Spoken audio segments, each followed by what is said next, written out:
Ka Social Welfare Department, Government of Meghalaya kalakot application na ka benta ki candidates ki balong ki nongshong shinong jongkari India. Ya ki post like kam na ka benta ka contractual basis ha ka Office of Superintendent Shelter Home Girls and Boys and Juvenile Justice Boards under Child Protection Services East Jaintia Hills District Cleared.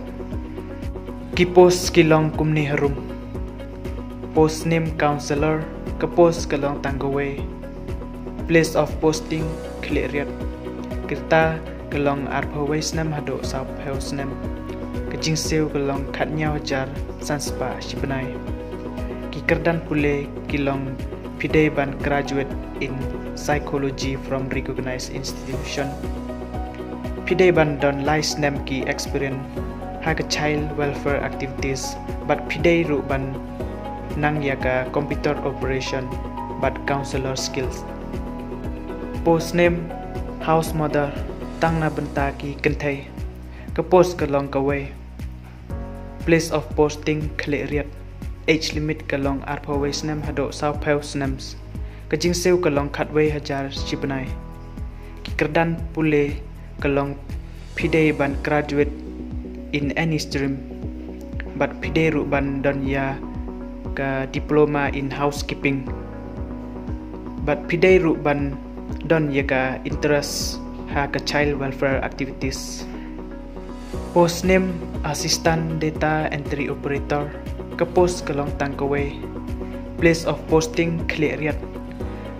Kerta ke long khatpras nem hadok South House nem ke jingsew ke long kenda hajar shibenai ke kerdan pule ke long pidai ban pas ya ka kelas 12 but diploma in computer. Pidai ban don ya ka experience ke ba shisnam lane asnem. Te yaki candidates kiba don interest kila ban apply lingba ka standard form but submit yaki form shaka Office District Social Welfare Officer East Jaintia Hills District Cleared. Ha ka standard form jong pidai ban atai silang bat kidur passport size arteli bat ki self stamps envelope. Ha ka application form jong pidai ban pensyai ba ya ka ke post ba apply.